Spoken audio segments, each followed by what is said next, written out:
Sanskrit is a beautiful language of our India. It's a Dev Bhasha, language of gods. Namaste friends in our DVM English channel.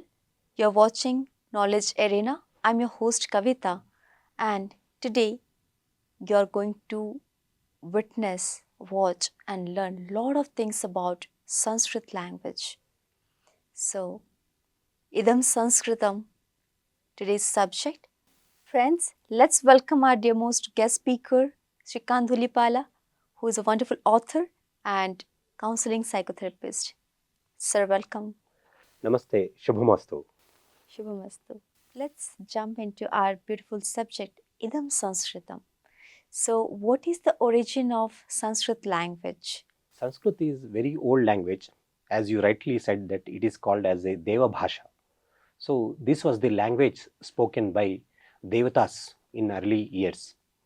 And now this Sanskrit has lot of scriptures, lot of things are written in Sanskrit. And today all the languages are originated from Sanskrit. So that is the reason it makes the mother of all languages. The way we speak Sanskrit, the way we utter so many slokas, the way we chant so many slokas, these all comes from Sanskrit. So it is very much required that everyone should learn about Sanskrit. Few countries, they are like focusing on Sanskrit. We being in India, we are losing the language hold. Like earlier, like we used to have the Sanskrit as one of our language, but slowly we are losing this language. But the roots are from India, but we are losing it now. Again, we have to bring back the olden days of Sanskrit where everyone used to learn about Sanskrit. Even today, like when we utter few slokas, let us say, Shuklam Bhardanam Vishnu, Sheshivarnam Chaturbhujam, Prasanna Vadanam Jhayet, Sarva Vigno Pashante. Like when we want to start something new, we pray by chanting this sloka. Or Trayambakam Yajamahe, Sugandhim Pusti Vardhanam, Urvaruka Mevbandhanat, Mrityor Mokshe Mamrutat. This is the Mrityunjay mantra. Or Om Bhurbhuva Swaha Tat Savitur Varenyam Bharko Devasya Dhimahi Dhiyo Yonha Prachodayat. This is the Gayatri mantra. So all these things are in Sanskrit. And Yes. the words we chant, it activates the energies within us. Yes. So that is the reason it is called the Deva Bhasha. So they used to interact in this language. And today, when we interact in Sanskrit, we are learning so many things. So many changes are happening because the language you are speaking, it has an impact on your inner self also. So that is the reason, like we have to inculcate the habit of learning Sanskrit, and we should spread the Sanskrit language. Yes, very beautifully said. Because even in marriage or even in devotional things or in puja, they still chant mantras, and mantras are having very deep energies. They So generate vibrations. vibrations, Yes. vibrations, yes. Because we may not understand the meaning, and so many words that don't even have meaning. It has high vibration, high energies. It Yes. creates it shift our energies completely. Yes. If a person is not even able to speak on if he's very much sick, if he's very much ill, if he chant mantra in mind also, he can just recover. Yes. So it's really very much important, and whatever we are speaking, if we understand the meaning, it creates shift in us. So as you said that we should learn this language, please tell everyone the importance of learning this language. Yes, everyone should learn language. As you rightly said that, even today, if you are doing any ritual kind of thing or anything, so everything is written in Sanskrit. So we are chanting Sanskrit verses. Gayatri mantra is very, very common, or Mrityunjay mantra, or the Hanum. So there are so many things like this. So and all the scriptures are written in Sanskrit, like Bhagavad Gita. The slokas are in very much in Sanskrit language, and the Vedas, it is written in Sanskrit language. So the all the origins of our India, the roots, the Hinduism roots are connected with the Sanskrit language. So if you want to understand the Hinduism deeply, then you have to understand the Sanskrit language, and then you have to understand the meaning of those slokas. So there are so many Vedas, are there, the 4 Vedas, all these things are written in Sanskrit language.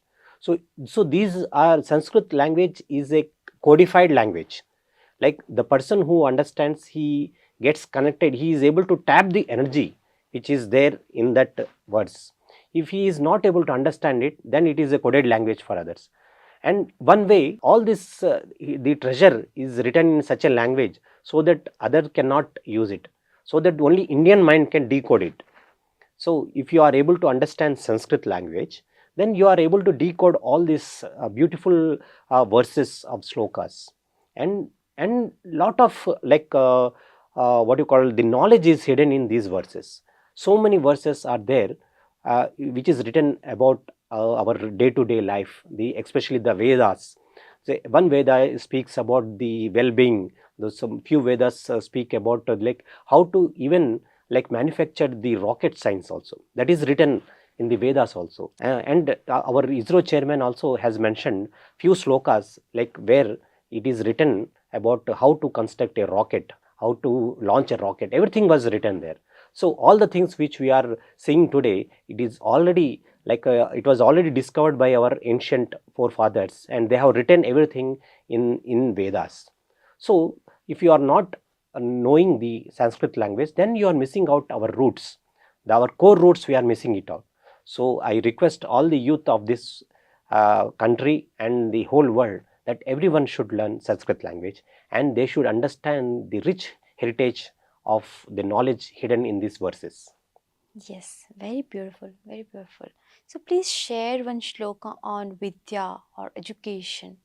It is rightly said about Vidya dadati vinayam, vinaya dhyati patratam, patratva dhanam avapnoti, dhana dharmam tatha sukham. A very well words about Vidya, like how the education should be. Vidya dadati vinayam, like a Vidya, education should bring a soberness in you, a softness within you, in your character. So Vidya dadati vinayam, vinaya dhyati patratam. See, when a softness, a soberness is built within you, a good character is built within you.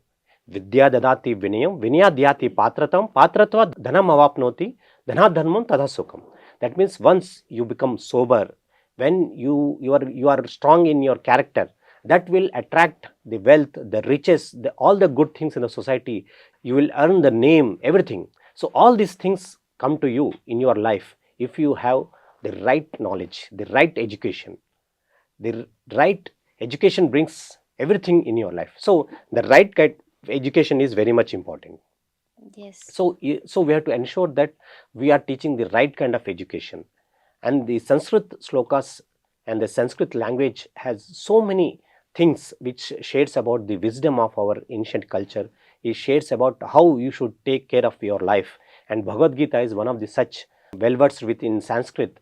So it speaks about the life and beyond life, life after death, and the yoga, like how you have to take care of yoga, meditation. So many things are dealt in these Vedas and Sanskrit slokas and Bhagavad Gita. So that is the reason we should learn Sanskrit. Very well said.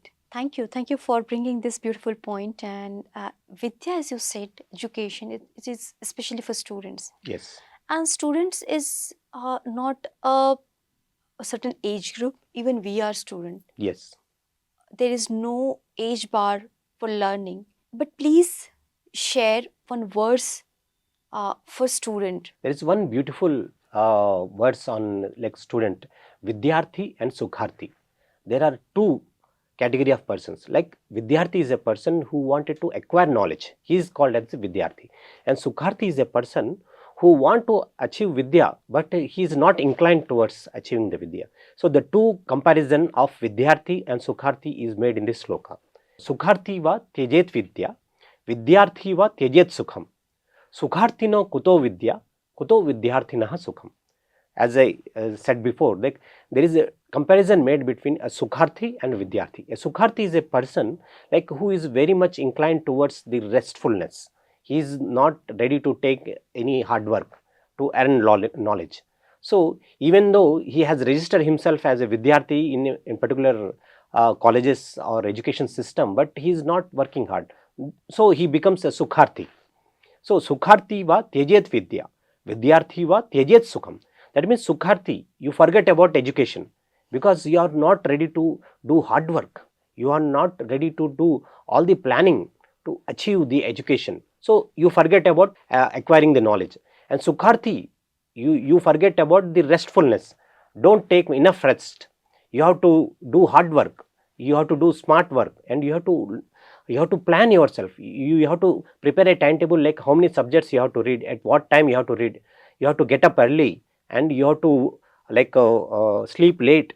You have to go late to the bed so that you can acquire so much knowledge, because time is short and you have to acquire more things. So Sukharthi va tyajet vidya, Vidyarthi va tyajet sukham, Sukharthino kuto vidya, kuto Vidyarthinha sukham.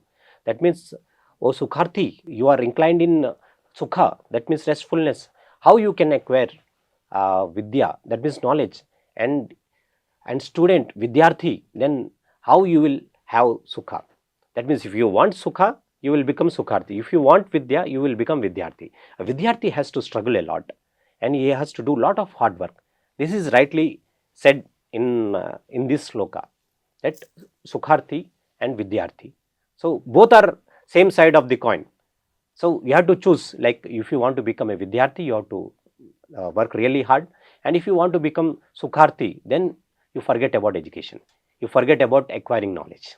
Very, very beautiful. There are so many people, they are really doing great in money making, but they are restricted to their own sector. If I say any entrepreneur or businessman, if he's earning in millions, if you ask something about spirituality or any other subject, he'll simply ask, what is that?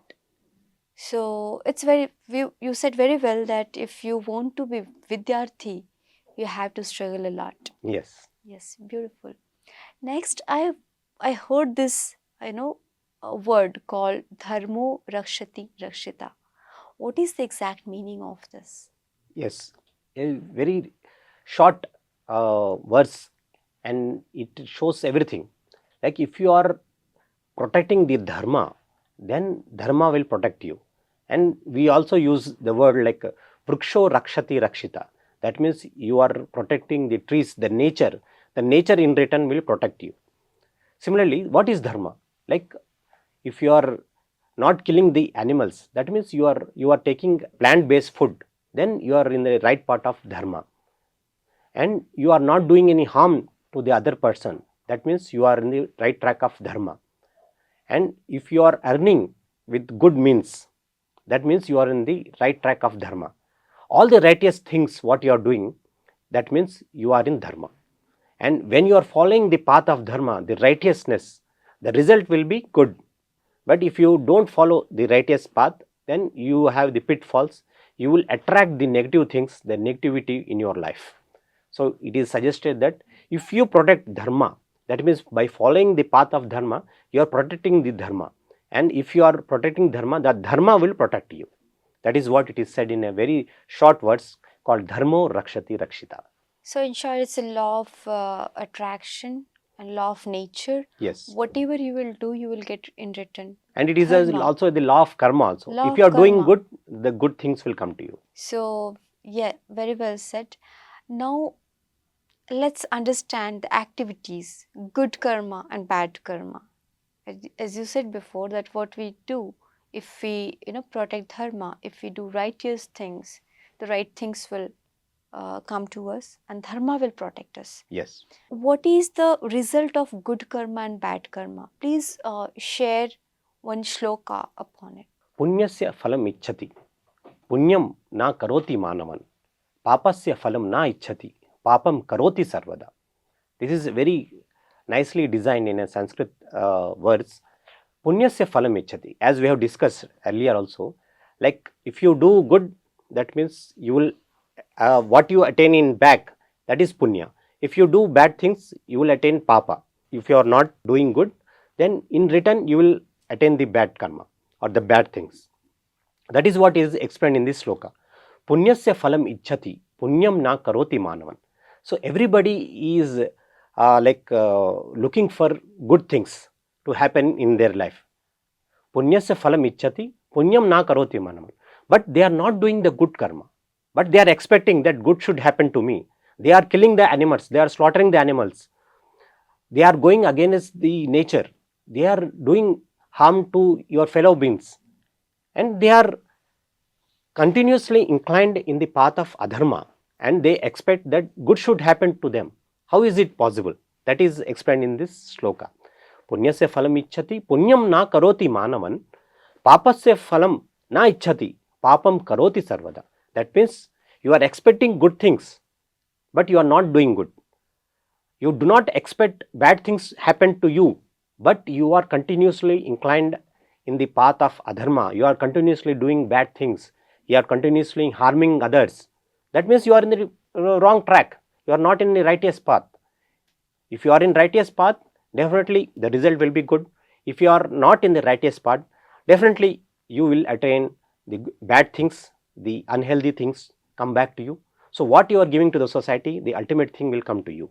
So that is what is beautifully explained in this sloka. And long back I heard it is said by Krishna, आप करते वो है जो आप चाहते हैं और होता वो है जो मैं चाहता हूँ. Yes. तो आप करो वो जो मैं चाहता हूँ तो वो होगा जो आप चाहते हैं. Yes. So it's really very much important to understand, to be aware, to be mindful what we are doing. Yes. And let's, as we said about Sri Krishna, here the entire Bhagavad Gita is in Sanskrit. Yes. But it's not possible in today's time to understand, so that so many people has converted Bhagavad Gita in simple language, in Yes. English, in Hindi. So what is the, as soul is immortal, what is the character of soul explained in the Bhagavad Gita? Yes. It is rightly explained by Sri Krishna in Bhagavad Gita that Nainam chindanti shastrani, nainam dahati pavakaha, na chainam kledentyapo, na shoshayati marutaha. That means, as you rightly said, that soul is immortal. It cannot be killed by any weapons. It cannot be burned. It cannot be blown away. Whereas the physical body is mortal. It can be burned. It can be blown away. And it can get injured through weapons or weaponry. But the quite opposite is about the immortal thing, that is Atma, the soul. The soul is immortal. It is there from so much of period it is there, and in the future also it is going to be, in the present also it is there. So it is indestructible. It cannot be destroyed. So nainam chindanti shastrani, no weapons can destroy the Atma or the soul. Nainam dahati pavakaha, that means the fire cannot burn it away. Na chainam kledentyapo, na shoshayati maruta, the wind cannot blow away the soul or make it dry. So all these things cannot happen to the soul. So the soul which is residing in the mortal body is very, very strong. So if you really have to understand, you have to connect with your soul. And how it is possible? It is possible only through meditation. When you close your eyes, clasp your hands, cross your legs, and just observe your breath, then you are doing meditation. You are connecting with your own self. You are connecting with the soul which is there from very long period, and it is going to be there for very long period, and we do not know the period also, like since how long this soul is available. You have the the knowledge about your body, that how much old this body is, but can you tell with authenticity like how much old is your soul? Nobody can tell. It is so much old, and it is just changing the bodies, but the soul is always there. So if you have to identify yourself, don't identify as your body. You say that I am soul, you are soul, everyone is soul. So in that manner, like the soul is described very beautifully in Bhagavad Gita by Sri Krishna. Beautiful, beautiful. It's like a very deep knowledge about soul, and it's endless. Yes. How much we learn, how much we know, it's endless, and there's a lot to learn, understand. Well, there are, I think, four people in Bhagavad Gita who approaches to God. So, what is the exact meaning, and who are those four people in Bhagavad Gita? Yes, like Sri Krishna has very rightly said that four category of people approach me. That Mm-hmm. means they approach for the true knowledge. Mm-hmm. Chaturvidha bhajante ma jana sukrutino artho jignasu artharthi jnani cha bhartarshava. So that means, oh Bhartarshava, that means, oh Bharata, he's telling to Arjuna, oh Bharata, there are four category of people who approach me. First category, the person who is very much sick. So he wanted to come out of his sickness. So he approaches, he tries to know who is God, the supreme God he wanted to know. And the other person is the person who is constantly, he wanted to earn money. He has some money, but he is not satisfied. He wants more money. Oh God, please give me the source of income so that I can earn more. In return, I will give you something, but I want to know the source. So he is inclined to know. He is connected with the God, the supreme Godhead. And the third person is Jignasu. He's inquiring. He is inquiring. His analytical mind. He's thinking like, what is God? How is God? Where is God? He's searching. And the final one is the Gyani, the knowledgeable, the known persons, the known, the highly inclined, the Brahmin is a highly knowledgeable person. He knows that God is nowhere else but he is residing in me. Aham Atma Sarva Bhutatma. He understood that the Supreme God is staying in every jiva, in every person as in a form of soul. Aham Atma Sarva Bhutatma. That is what Sri Krishna has told in Bhagavad Gita, that I am residing in every jiva, whether it is animal, whether it is a bird, whether it is aquatic kingdom, or human being. I am residing within you as a soul. As a soul form, I am residing in you. So if you are connecting, if you want to connect with me, connect with the soul. Because you and me are not different. The universal soul and the soul which is residing within us, it is not different. We are the one. But since we have the body which is mortal, we can only see this body. We are not able to see the soul. That is the reason we are thinking that the God is separate and we are separate. But we are the one. That is the reason Brahmacharya Subhash Patriji has rightly said that you are the God. If you know it or you do not know it, but still the truth remains the same, that you are God. You are the ultimate God. You are the creator of your life. That is what it is very much explained in this Bhagavad Gita by Sri Krishna, the Godhead. So, you have said very rightly that Sri Krishna, whatever he said about soul, that is the ultimate truth. And as you said about God, everyone want to know God. Everyone want to approach God, but in different situations, as if someone is sick, he want to know God, or he want to surrender himself in God.